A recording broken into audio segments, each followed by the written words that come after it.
Hi students, welcome to One Academy. இன்னைக்கு நம்ம August 10 உடைய இம்பார்ட்டன்ட் கரண்ட் அஃபேர்ஸ் தான் பார்க்க போறோம். ஓகே, ஸோ ஃபர்ஸ்ட் நியூஸ் என்னன்னா, ஸோ விவசாயிகளுக்கு 1 லட்சம் கோடி கடன் உதவி திட்டம் பிரதமர் மோடி தொடங்கி வைத்தார் அப்படின்றது தான். ஸோ இது நம்ம 2-3 நாளாவே நியூஸ் பேப்பர்ல பார்த்துட்டு இருக்கோம், திரும்ப பார்க்குற விஷயம் தான். அதாவது அக்ரிகல்ச்சரல் இன்ஃப்ராஸ்ட்ரக்சர் ஃபண்ட் அப்படின்னு சொல்லிட்டு ஒரு 1 lakh crore rupees வந்துட்டு ஒரு ஃபண்ட் வந்து கிரியேட் பண்ணியிருப்பாங்க. ஸோ இது மூலமா என்ன செய்ய போறாங்கன்னா, கடன் உதவி திட்டம் வந்து வழங்குறாங்க இல்லையா. ஸோ யாருக்காக இந்த கடன் வழங்குறாங்க அப்படின்னா, நம்ம நாட்டுல விவசாய பொருட்களை உற்பத்தி செய்யறதுல வந்து பிரச்சனை இல்லை, உற்பத்தி செஞ்ச பொருட்களை சேமிச்சு வைக்கிறதுல நமக்கு பிரச்சனை. சரிங்களா. ஏன்னா இது வரைக்கும் எப்படி இருந்துச்சு அப்படின்னா, முன்னாடி உற்பத்தி செஞ்ச பொருட்களை நீங்க வந்து சேமிச்சு வைக்க முடியாது. மோஸ்ட்லி நீங்க என்ன பண்ணணும், அப்படியே மார்க்கெட்டுக்கு எடுத்துட்டு வர்ற மாதிரி இருந்துச்சு. சரிங்களா. இப்ப கவர்மெண்ட் என்ன பண்ணிருப்பாங்கன்னா, இந்த எசென்ஷியல் கமோடிட்டிஸ் ஆக்ட்ல சில சேஞ்சஸ் கொண்டு வந்து இந்த விவசாய பொருட்களை வந்து இந்த எசென்ஷியல் கமோடிட்டி அப்படின்ற கேட்டகரியில இருந்து எடுத்திருப்பாங்க. அப்படி எடுத்ததுனால விவசாய பொருட்களை நீங்க என்ன பண்ணலாம், இந்த சேமிச்சு வைக்க முடியும். முன்னாடி சேமிச்சு வைக்க முடியாது, இப்ப சேமிச்சு வைக்கலாம். அப்படி சேமிச்சு வைக்கணும் அப்படின்னா அதுக்கு நமக்கு ஸ்டோரேஜ் ஃபெசிலிட்டிஸ் எல்லாம் வேணும் இல்லைங்களா. அப்போ அந்த ஸ்டோரேஜ் ஃபெசிலிட்டிஸ் எல்லாம் கட்டுறதுக்காக தான் இந்த 1 லட்சம் கோடி ரூபாய் வந்து கடன் தராங்க. இது மூலமா என்ன செய்யலாம் அப்படின்னா, ஓகே, சோ இது மூலமா இந்த கடனை வாங்கி அந்த ஸ்டோரேஜ் ஃபெசிலிட்டிஸ், அதாவது போஸ்ட் ஹார்வெஸ்ட் ஸ்டோரேஜ் ஃபெசிலிட்டிஸ் அப்படின்றதெல்லாம் வந்து உருவாக்கலாம் அப்படின்னு சொல்றாங்க. இதுல வந்து பாத்தீங்கன்னா 3% வட்டியில 2 கோடி ரூபாய் வரைக்கும் கடன் வாங்கலாம் ஒருத்தவங்க. சரிங்களா. இந்த வருஷம் வந்துட்டு 10,000 கோடி ரூபாய் வரைக்கும் கடன் தர போறாங்க மொத்தமா. அடுத்த 3 ஆண்டுகள்ல ஆண்டுக்கு 30,000 கோடி ரூபாய் கடன் தராங்க. டோட்டலா வந்து 1 லட்சம் கோடி ரூபாய் கடன் தராங்க. இது மூலமா இந்த போஸ்ட் ஹார்வெஸ்ட் இன்ஃப்ராஸ்ட்ரக்சர்ஸ் அப்படின்றது டெவலப் ஆகும். அறுவடைக்கு பிறகு ஏற்படும் சேதத்தை தவிர்ப்பதற்காக சேமிப்பு கிடங்கள் உள்ளிட்ட உட்கட்டமைப்பு வசதிகளை வலுப்படுத்துவதற்கான முயற்சிகள் மேற்கொள்ளப்பட்டு வருகின்றன அப்படின்னு சொல்லிட்டு சொல்லியிருக்காங்க. அடுத்து at 37,500 crores state market borrowings double the fiscal. சரி, நம்ம தமிழ்நாடு ஸ்டேட்டினுடைய பாரோயிங்ஸ் அப்படின்றது ரொம்ப அதிகமாயிடுச்சுன்னு சொல்றாங்க. நம்ம 2 நாள் முன்னாடி பார்த்தோம், இந்தியாவுடைய பிசிக்கல் டெபிசிட் அப்படின்றது ஆல்மோஸ்ட் 80% கிட்ட ரீச் பண்ணிடுச்சு இந்த வருஷம் டார்கெட் அப்படின்னு சொல்லி பார்த்தோம் இல்லையா. இது வந்து தமிழ்நாட்டுடைய டேட்டா. இதை நம்ம பாக்குறதுக்கு முன்னாடி இந்த வருஷம் 2020-21 பட்ஜெட்ல தமிழ்நாட்டுடைய பிசிக்கல் டெபிசிட் எவ்வளவு இருக்கும்னு சொல்லி எஸ்டிமேட் பண்ணிருப்பாங்கன்னா 59,346 crores. 59,346 crores தான் பிசிக்கல் டெபிசிட் இருக்கும் அப்படின்னு சொல்லிட்டு இந்த வருஷம் எஸ்டிமேட் பண்ணிருக்காங்க. ஆனா இப்ப என்ன சொல்லிருக்காங்கன்னா, இது 85,000 crores வரைக்கும் போகலாம் அப்படின்னு சொல்லிட்டு சொல்றாங்க. சரிங்களா. ஓகே, சோ எதனால அப்படின்னா உங்களுக்கே தெரியும், ரெவென்யூ எல்லாமே குறைஞ்சிருச்சு. இப்போ ஆல்மோஸ்ட் இப்பவே பிசிக்கல் டெபிசிட் எவ்வளவு வந்துருச்சுன்னா 37,500 crores வந்து ரீச் பண்ணியாச்சு. அதுக்குள்ள இந்த ஒரு 4 மாசத்துலயே ஒரு வருஷத்துக்கான டார்கெட்ல கிட்டத்தட்ட பாதி நம்ம இப்பயே ரீச் பண்ணிட்டோம். அதனால மேபி 85,000 crores வரைக்கும் பிசிக்கல் டெபிசிட் போலாம் அப்படின்னு சொல்லிட்டு சொல்லியிருக்காங்க. தமிழ்நாட்டுல போக வாய்ப்பு இருக்கு அப்படின்ட்டு. அப்ப தமிழ்நாடு வந்து நிறைய கடன் வாங்குற நிலைமை வந்து வரும். சரிங்களா. ஓகே, இதுக்கு முன்னாடி வந்து பாத்தீங்கன்னா நம்ம தமிழ்நாட்டினுடைய ஸ்டேட் ஜிடிபி இருக்கு இல்லையா, ஒவ்வொரு ஸ்டேட்டுடைய ஸ்டேட் ஜிடிபியில 3% ஆஃப் ஸ்டேட் ஜிடிபி வரைக்கும் தான் ஒரு ஸ்டேட் வந்து கடன் வாங்கிக்கலாம். அதாவது பிசிக்கல் டெபிசிட் அப்படின்றது 3% ஆஃப் ஸ்டேட் ஜிடிபி வரைக்கும் தான் இருக்கலாம் அப்படின்னு சொல்லிட்டு முன்னாடி இருந்துச்சு. இப்ப அது சென்ட்ரல் கவர்மெண்ட் என்ன பண்ணிருந்தாங்கன்னா 3%ங்கிறத 5% இன்க்ரீஸ் பண்ணிக்கலாம் அப்படின்னு சொல்லிட்டு அலோவ் பண்ணிருக்காங்க. சரிங்களா. சோ 3% ஆஃப் ஸ்டேட் ஜிடிபி தான் நீங்க முன்னாடி கடன் வாங்கிக்க முடியும், பிசிக்கல் டெபிசிட் இருக்க முடியும். இப்ப அதை 5% இருக்கலாம் அப்படின்ட்டு சென்ட்ரல் கவர்மெண்ட் அலோவ் பண்ணிருந்தாங்க இந்த கொரோனா வைரஸ் டைம்ல. ஆனா இதுலயும் வந்து சில கண்டிஷன்ஸ் வந்து கொடுத்திருந்தாங்க. எப்படி அப்படின்னா, நீங்க எந்த எக்ஸ்ட்ரா 2% கடன் வாங்குறீங்க இல்லையா, அதுக்கு என்னென்ன கண்டிஷன் அப்படின்னா, ஃபர்ஸ்ட் ஒரு 0.5% இது வந்து எல்லா ஸ்டேட்ஸுமே வாங்கிக்கலாம், எந்த ஒரு கண்டிஷனும் கிடையாது. அடுத்த ஒரு 1%, அப்புறம் ஒரு 0.5% அப்படின்னு பிரிக்கிறாங்க. நெக்ஸ்ட் இந்த 0.1% அகைன் 4 பிரிக்கிறாங்க, 0.25 0.25 அப்படின்ட்டு 0.25 0.25 0.25 அண்ட் 0.25 அப்படின்ட்டு. இது 4மே 4 கண்டிஷன்ஸ் வந்து கொடுத்திருக்காங்க. என்னென்ன கண்டிஷன்ஸ் அப்படின்னா, ஃபர்ஸ்ட் கண்டிஷன் வந்துட்டு 1 நேஷன் 1 ரேஷன் கார்டு அப்படின்றத நீங்க இம்ப்ளிமெண்ட் பண்ணணும். உங்க ஸ்டேட்ல இம்ப்ளிமெண்ட் பண்ணீங்கன்னா இன்னொரு 0.25% அளவுக்கு நீங்க கடன் வந்து இன்க்ரீஸ் பண்ணிக்கலாம். அடுத்தது என்ன சொல்லியிருப்பாங்கன்னா, ease of doing business. Ease of doing business. So உங்க ஸ்டேட்ல வந்து பிசினஸ் ஸ்டார்ட் பண்றதுக்கான அந்த மெத்தட்ஸ் ப்ராசஸ் வந்து கொஞ்சம் ஈஸி பண்றதா ஈஸ் ஆஃப் டூயிங் பிசினஸ் அப்படின்றது. அதுக்கான ஸ்டெப்ஸ் வந்து நீங்க எடுக்கணும். எடுத்துருந்தீங்க அப்படின்னா இன்னொரு 0.5% கடன் நீங்க இன்க்ரீஸ் பண்ணிக்கலாம். மூணாவது விஷயம் என்ன சொல்லியிருப்பாங்கன்னா, urban local bodies. Urban local பாடிஸ்ல வந்துட்டு சில டாக்ஸஸ் வந்து இன்க்ரீஸ் பண்ண சொல்லியிருப்பாங்க. அர்பன் லோக்கல் பாடிஸ்னுடைய ரெவென்யூ இன்க்ரீஸ் பண்றதுக்காக சில டாக்ஸஸ் வந்து இன்க்ரீஸ் பண்ண சொல்லியிருப்பாங்க. அதை நீங்க பண்ணீங்கன்னா இன்னொரு 0.5% எக்ஸ்ட்ரா கடன் வாங்கிக்கலாம். 4வது கண்டிஷன் வந்துட்டு இந்த எலக்ட்ரிசிட்டி டிஸ்ட்ரிபியூஷன்ல வந்து சில சேஞ்சஸ் கொண்டு வர சொல்லியிருப்பாங்க. எலக்ட்ரிசிட்டி டிஸ்ட்ரிபியூஷன்ல ஃபார் எக்ஸாம்பிள் தமிழ்நாட்டில் வந்துட்டு விவசாயிகளுக்கு வந்து ஃப்ரீ எலக்ட்ரிசிட்டி கொடுத்துட்டு இருக்காங்க இல்லையா, அந்த மாதிரி ஃப்ரீ எலக்ட்ரிசிட்டியா கொடுக்க கூடாது, அதுக்கு பதிலாக சப்சிடிஸ் கொடுக்கணும்னு சொல்லியிருப்பாங்க. சரிங்களா? அதாவது மின்சாரத்தை நீங்க இலவசமா கொடுக்கறதுக்கு பதிலா அவங்களுக்கு வந்து மின்சாரம் கொடுங்க, அங்க மீட்டரை வச்சு எவ்வளவு மின்சாரம் பயன்படுத்துறாங்கன்றத கணக்கெடுத்து அவங்கள வந்து பே பண்ண சொல்லுங்க. அந்த பில்ல அவங்க பே பண்ண அப்புறம் அவங்களுக்கு நீங்க சப்சிடி ஏதாச்சும் கொடுங்க அப்படின்ற மாதிரி சொல்லியிருக்காங்க. இப்போ வந்து பாத்தீங்கன்னா கரண்டா விவசாய கனெக்ஷன்லாம் வந்து மீட்டரே இருக்காது, அன்மீட்டடு தான். ஸோ அவங்களுக்கு எவ்வளவு வேணாலும் மின்சாரம் வந்து கொடுத்துட்டே இருப்பாங்க அந்த டைமுக்கு. இப்போ என்ன பண்ண சொல்லியிருக்காங்கன்னா இந்த எலக்ட்ரிசிட்டி டிஸ்ட்ரிபியூஷன்ஸ்ல சில சேஞ்சஸ் கொண்டு வர சொல்லியிருக்காங்க. இந்த 4 சேஞ்சஸும் உங்க ஸ்டேட் பண்ணிச்சுன்னு வச்சுக்கோங்களேன், நீங்க வந்து 0.5% வந்து இன்க்ரீஸ் பண்ணிக்கலாம். இந்த 4த்துல ஏதாச்சும் ஒரு 3 விஷயத்த நீங்க இம்ப்ளிமெண்ட் பண்ணிட்டீங்கன்னு வச்சுக்கோங்களேன், எப்பக்குள்ளனா ஜனவரி 2021 இந்த 4த்துல 3 விஷயத்த நீங்க பண்ணிட்டீங்க, டார்கெட்டை ரீச் பண்ணிட்டீங்க அப்படின்னா இன்னொரு 0.5% கடன் நீங்க இன்க்ரீஸ் பண்ணிக்கலாம். சரிங்களா? ஸோ 3% ஆஃப் ஸ்டேட் ஜிடிபி இருந்த அந்த பாரோயிங்ஸை 5% நீங்க இன்க்ரீஸ் பண்ணிக்கலாம். அதுக்கு இந்த 4 கண்டிஷன்ஸ் இருக்கு உங்களுக்கு. சரிங்களா? ஃபர்ஸ்ட் ஒரு 0.5% எல்லாருமே இன்க்ரீஸ் பண்ணிக்கலாம். அடுத்த 1%க்கு 4 கண்டிஷன்ஸ் இருக்கு. இந்த 4த்துல 3 விஷயத்தை நீங்க ரீச் பண்ணிட்டீங்கன்னா இன்னொரு 0.5% இன்க்ரீஸ் பண்ணிக்கலாம். ஸோ இது பார்த்துக்கோங்க. தமிழ்நாட்டுடைய இந்த வருஷம் பட்ஜெட் எஸ்டிமேட் வந்து பிஸ்கல் டெபிசிட் 59,000 crores, இது 85,000 crores ஆகலாம் அப்படின்னு சொல்லியிருக்காங்க. அடுத்தது, ஸோ பிரதமர் மோடி அறிவித்த சுயசார்பு பாரதம் திட்டத்தின் கீழ் 101 ஆயுதங்களின் இறக்குமதிக்கு தடை. ஓகே, ஸோ இதுல என்ன சொல்றாங்க அப்படின்னா இந்த ஆத்ம நிர்பார் பாரத் அபியான் அறிவிச்சிருப்பார் இல்லையா, அதுல வந்து ஒரு அறிவிப்பு என்ன சொல்லியிருப்பாருன்னா ஒரு நெகட்டிவ் லிஸ்ட் அப்படின்றத நாங்க ரிலீஸ் பண்ணுவோம். Negative list of defence items இது நாங்க கிரியேட் பண்ண போறோம்னு சொல்லியிருப்பாங்க. அதாவது இந்த நெகட்டிவ் லிஸ்ட்ல இருக்கக்கூடிய ஐட்டம்ஸ் இருக்கு இல்லையா, இந்த ஐட்டம்ஸை ஃபாரின்ல இருந்து நாங்க வாங்க மாட்டோம், இந்தியாவில இருக்கக்கூடிய கம்பெனிஸ் கிட்ட இருந்து வாங்குவோம், இந்தியாலே மேனுஃபேக்சர் பண்ணுவோம் அப்படின்னு சொல்லியிருப்பாங்க. சரிங்களா? அதுக்காக இப்ப என்ன பண்ணிருக்காங்கன்னா 101 ஆயுதங்களை இந்த நெகட்டிவ் லிஸ்ட் ஆஃப் டிஃபென்ஸ் ஐட்டம்ஸ்ல இன்க்ளூட் பண்ணிருக்காங்க. அப்ப என்ன ஆகும்னா இந்த 101 ஆயுதங்களை வந்து ஃபாரின்ல இருந்து நம்ம இம்போர்ட் பண்ண மாட்டோம், இந்தியாலே தயாரிச்சு அதை நம்ம யூஸ் பண்ணிப்போம். சரிங்களா? அதுதான் இந்த 101 ஆயுதங்கள் அப்படின்றது. அடுத்த 5 ஆண்டுகளுக்கு இந்த தடை வந்து அமலில் இருக்கும். சரிங்களா?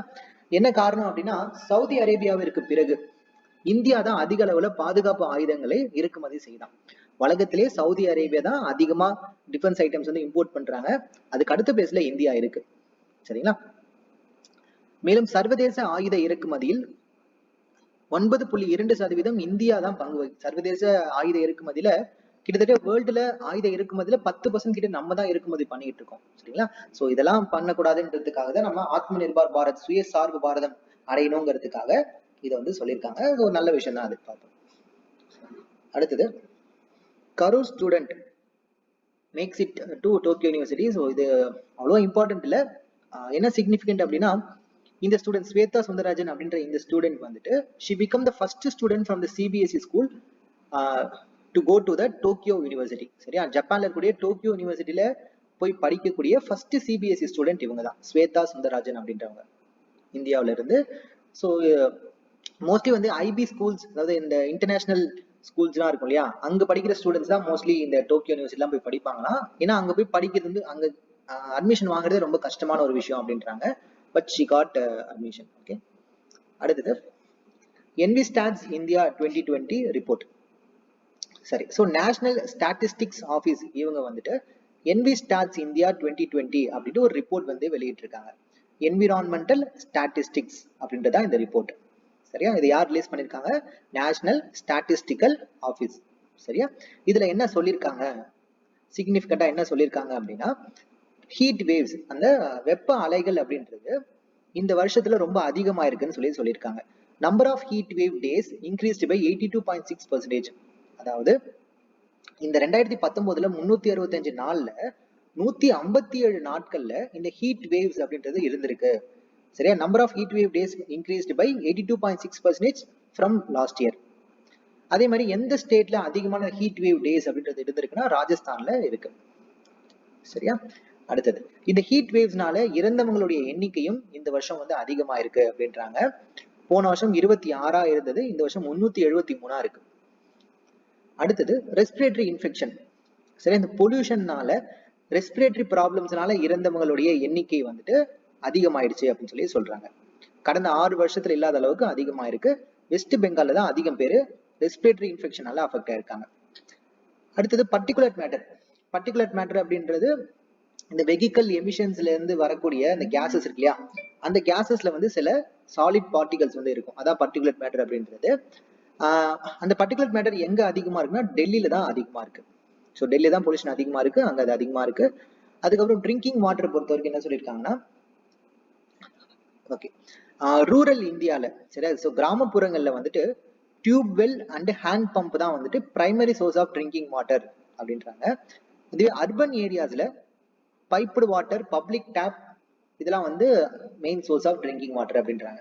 அர்பன் ஏரியாஸ்ல டியூப் வெல் அண்ட் ரூரல் ஏரியாஸ்ல tube well and hand pump, urban ஏரியாஸ்ல பைப்டு வாட்டர் அண்ட் பப்ளிக் டேப்லாம் வந்து மெயின் சோர்ஸ் ஆஃப் ட்ரிங்கிங் வாட்டர்ன்ற மாதிரி சொல்லியிருக்காங்க. அப்புறம் ஸ்லம் பாப்புலேஷன் இந்தியாவிலேயே ஆந்திர பிரதேஷ்ல தான் அதிகமா இருக்குன்னு சொல்றாங்க. ஸ்லம் பாப்புலேஷன் அதிகமா இருக்கு ஆந்திர பிரதேஷ். மோட்டார் வெஹிக்கிள்ஸ் அதிகமா இருக்கக்கூடியது டெல்லியில, அதிகமா ரெஜிஸ்டர் ஆனது டெல்லியில அப்படின்னு இருக்காங்க. பாருங்களேன், மோட்டார் வெஹிக்கிள் அதிகமா ரெஜிஸ்டர் ஆனது டெல்லியில தான், பர்டிகுலர் மேட்டர் அதிகமா இருக்கிறதும் அங்கதான். ஸோ அப்புறம் இருக்காதா என்ன? ஓகே, ஸோ இப்போ நம்ம பார்த்தோம் இல்லையா, அதுக்காகவே டெல்லி கவர்மெண்ட் என்ன பண்ணிருக்காங்கன்னா, அதே launches electric vehicle policy. Delhi government வந்து எலக்ட்ரிக் வெஹிக்கிள் பாலிசி அப்படின்றத லான்ச் பண்ணிருக்காங்க. இதுல இருந்து என்னென்ன சொல்லியிருக்காங்க அப்படின்னா, நீங்க வந்து எலக்ட்ரிக் வெஹிக்கிள் வாங்குனீங்க அப்படின்னா அந்த பர்ச்சேசிங் பிரைஸ்ல வந்து 30,000 ரூபாய் வரைக்கும் உங்களுக்கு சப்சிடி தராங்க. சரிங்களா? 2 வீலர்ஸ் வாங்கினீங்கன்னா, கார் வாங்கினா 1.5 லட்ச ரூபா வரைக்கும் சப்சிடி தராங்க. ஆட்டோ ரிக்ஷாக்கு 30,000 ரூபாய் வரைக்கும் சப்சிடி தராங்க. சரியா? இப்ப என்ன பண்ணுவாங்க, எல்லாருமே வந்து இந்த மாதிரி எலக்ட்ரிக் வெஹிக்கிள்ஸ் வந்து வாங்குவாங்க இல்லையா, அதுக்காக. அதுக்கப்புறம் எலக்ட்ரிக் வெஹிக்கிள்ஸ்க்கு வந்து ரெஜிஸ்ட்ரேஷன் ஃபீஸை வந்து கேன்சல் பண்ணிருக்காங்க. ரோட் டாக்ஸ் கட்ட வேணாம் அப்படின்னு சொல்லியிருக்காங்க. அதே மாதிரி டெல்லி ஃபுல்லா 200 சார்ஜிங் ஸ்டேஷன்ஸ் வந்து அமைக்க போறோம் அப்படின்னு சொல்லியிருக்காங்க. ஓகேங்களா? இதெல்லாம் வந்து டெல்லி கவர்மெண்டுடைய e vehicle, electronic vehicle policy. So இது மூலமா என்ன ஆகும், எக்கனாமியும் பூஸ்ட் ஆகும், ஜாப் வந்து கிரியேட் ஆகும், பொல்யூஷன் லெவல் வந்து குறையும் அப்படின்னு சொல்லலாம். வேற என்ன எய்ம் வச்சிருக்காங்கன்னா, 2024 டெல்லியில 25% ஆஃப் த வெஹிக்கல்ஸ் வந்து எலக்ட்ரிக் வெஹிக்கல்ஸ் ஆக்கணும்னு சொல்லி ஒரு பெரிய எய்ம் வச்சிருக்காங்க. சரியா? இப்ப கரண்டா டெல்லியில 0.29% ஆஃப் த வெஹிக்கல்ஸ் தான் எலக்ட்ரிக் வெஹிக்கல்ஸா இருக்கு. அதை 2024 25% ஆக்கணும் அப்படின்னு சொல்லிட்டு ஒரு எய்ம் வச்சிருக்காங்க. சரிங்களா? அடுத்து, so Mauritius declares environmental emergency. So Mauritius எங்க இருக்குன்னு பாருங்க, இந்த இடத்துல ஆப்பிரிக்கால, இந்த இடத்துல மடகாஸ்கர் இருக்கு, அதுக்கு பக்கத்துல இங்கே மொரிஷியஸ் இருக்கு. சரிங்களா? ஸோ இந்த மொரிஷியஸ்க்கு பக்கத்துல ஒரு கப்பல் ஒண்ணு, சரிங்களா? இந்த கப்பல் ஒண்ணு, அந்த கப்பல்ல இருந்து ஃபியூல் வந்து லீக் ஆயிருக்கும். சரிங்களா? ஃபியூல் வந்து லீக் ஆயிட்டு இருக்கும். அதனால வந்து மொரிஷியஸ்ல என்விரான்மெண்டல் எமர்ஜென்சின்றதை டிக்ளேர் பண்ணிருக்காங்க. ஓகேங்களா? ஏன்னா அது வந்து சிவியர் என்விரான்மெண்டல் டேமேஜ் வந்து அது பண்ணிட்டு இருக்கு, அதனால. அடுத்தது, IIT Kanpur develops indigenous seed balls PEEG. IIT கான்பூர்ல வந்துட்டு பிஇஇஜி அப்படின்னு சொல்லக்கூடிய சீட் பால்ஸ் வந்து விதை பந்துகள் வந்து உருவாக்கி இருக்காங்க. சரிங்களா? பிஇஇஜி அப்படின்னா bio compost enriched eco friendly globule அப்படின்றதான். Bio compost enriched eco friendly globule, அதான் வந்து பிஇஇஜி அப்படின்றது. இது எதுக்காக அப்படின்னா, இந்த டைம்ல COVID-19 டைம்ல வந்துட்டு ஃபார்மர்ஸ் எல்லாருமே ஒரே இடத்துல, அதாவது ஒரு இடத்துல கூடி என்ன பண்ண முடியாதுன்னா இந்த பிளான்டேஷன் எல்லாம் பண்ண முடியாது. சரிங்களா? ஃபார்மர்ஸ் எல்லாம் ஒன்னா சேர்ந்து வந்துட்டு இந்த சாம்பிளிங்ஸ், ட்ரீ சாம்பிளிங்ஸ் வந்து பிளான் பண்றது கஷ்டமா இருக்கும் இல்லையா, ஏன்னா வந்து நம்ம சோஷியல் டிஸ்டன்ஸ் மெயின்டைன் பண்ணணும் அப்படின்றதுனால. அதனால என்ன பண்ணிருக்காங்க அப்படின்னா, இந்த பீச் அப்படின்றது ரெடி பண்ணிருக்காங்க. இந்த பீச், நீங்க இந்த பீச்சுக்குள்ள என்ன இருக்கும் அப்படின்னா, it contains variety of seeds, அப்புறம் வந்து கிளே, அதுக்கப்புறம் இதுக்கு தேவையான உரம் எல்லாமே இதுக்குள்ள இருக்கும். இது நீங்க என்ன செய்யலாம் அப்படின்னா, எடுத்துட்டு போய் நீங்க அப்படியே த்ரோ பண்ணா போதும். நீங்க வந்து லேண்ட்ல வந்து இது பண்ணி தோண்டிலாம் வந்து இதை புதைக்க வேணாம், அப்படின்னு நீங்க தூக்கி போட்டீங்கன்னா போதும், அதுவே வந்து வளர்ந்துரும். சரிங்களா? ஸோ அதான் அந்த பீச் அப்படின்றது. It was developed by IIT Kanpur. These seed balls are to be thrown at aimed places and they will germinate when they come into contact with water. So water பட்டுச்சுன்னா அதுவே தானா வளர ஆரம்பிச்சிடும். It is the best way to utilize the monsoon and plant as many trees as possible without risking the lives by social gathering. Next, India to participate in the Kaukas exercise. So Kavkaz 2020 அப்படின்ற அந்த military எக்ஸசைஸ்ல India வந்து participate பண்ண போறாங்க. இந்த military exercise யார் conduct பண்றாங்கன்னா, Russia வந்து கண்டக்ட் பண்றாங்க. இதுக்கு இன்னொரு நேம் வந்து கவுகாசஸ் 2020. இதுல எந்தெந்த கண்ட்ரிஸ் எல்லாம் பார்ட்டிசிபேட் பண்றாங்க அப்படின்னா ஷாங்காய் கோஆபரேஷன் ஆர்கனைசேஷன்ல இருக்கக்கூடிய கண்ட்ரிஸ் வந்து இதுல பார்ட்டிசிபேட் பண்றாங்க. சரியா? இந்தியா வந்து இப்போ ரீசெண்டா 2 years முன்னாடி தான் ஷாங்காய் 3 years முன்னாடி தான் வந்து ஷாங்காய் கோஆபரேஷன் ஆர்கனைசேஷன்ல ஜாயின் பண்ணியிருப்பாங்க. இந்தியாவும் பாகிஸ்தானும் ஜாயின் பண்ணியிருப்பாங்க. வேற யாரெல்லாம் இதுல இருப்பாங்க அப்படின்னா China, India, Kazakhstan, Kyrgyzstan, Pakistan, Russia, Tajikistan and Uzbekistan. இந்த கண்ட்ரிஸ் தான் வந்துட்டு இந்த ஷாங்காய் கோஆபரேஷன் ஆர்கனைசேஷன்ல இருக்காங்க. இந்த கண்ட்ரிஸ் எல்லாமே இந்த ஈவெண்ட்ல பார்ட்டிசிபேட் பண்றாங்க. It was conducted by Russia. Okay, next. So Vice President calls for Knit India movement. Okay. So August 8, 1942 அன்னைக்கு தான் குவிட் இந்தியா மூவ்மெண்ட் வந்து ஸ்டார்ட் பண்ணிருப்பாங்க. காந்திஜி வந்து டூ ஆர் டை அப்படின்ற ஸ்லோகன் வந்து கொடுத்திருப்பாரு, நம்ம பார்த்தோம் இல்லையா? அன்னைக்கு நம்மளுடைய வைஸ் பிரசிடென்ட் வந்து ஒரு ஐடியா சொல்றாரு, என்ன அப்படின்னா நிட் இந்தியா மூவ்மெண்ட் அப்படின்றத ஆரம்பிக்கலாம். சரிங்களா? சரியா? ஸோ நிட் இந்தியா மூவ்மெண்ட் அப்படின்றது அந்த டெக்ஸ்டைல் அந்த இது மேனுஃபேக்சரிங், சரியா? ஸோ ஹேண்ட்லூம் அந்த கேட்டகரியில வரும். ஸோ அந்த நிட் இந்தியா மூவ்மெண்ட் அப்படின்றத ஸ்டார்ட் பண்ணணும் அப்படின்னு சொல்லிட்டு வைஸ் பிரசிடென்ட் சொல்லியிருக்காரு. என்னைக்குன்னா quit India movement 78th anniversary August 8 அன்னைக்கு இதை சொல்லியிருக்காரு. இது நம்ம ஆகஸ்ட் கிராந்தி அப்படின்னு சொல்லுவோம். Okay students, so that's all. இனி கரண்ட் அஃபேர்ஸ் வந்து அவ்வளோதான். Okay, so current affairs PDF வந்து கீழே டிஸ்கிரிப்ஷன்ல கொடுத்துருக்கேன், அதில் போய் டவுன்லோட் பண்ணிக்கோங்க. ஓகேங்களா?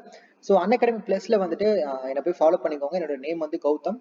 ஸோ அன்அகாடமி ஆப்ல போயிட்டு கௌதம் 43 அப்படின்னு சர்ச் பண்ணீங்க அப்படின்னா என்னோட ப்ரொஃபைல் வரும். இந்த ப்ரொஃபைல போயிட்டு என்ன ஃபாலோ பண்ணிக்கோங்க. சரிங்களா?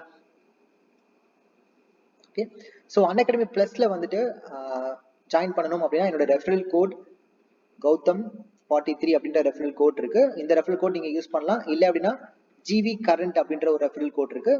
இந்த ரெண்டுல ஏதாச்சும் ஒரு ரெஃபரல் கோட் நீங்க யூஸ் பண்ணி ஜாயின் பண்ணிடலாம். இந்த ரெஃபரல் கோட் யூஸ் பண்ணும்போது you will get 10% discount on the subscription. சரிங்களா? Okay students, thank you so much.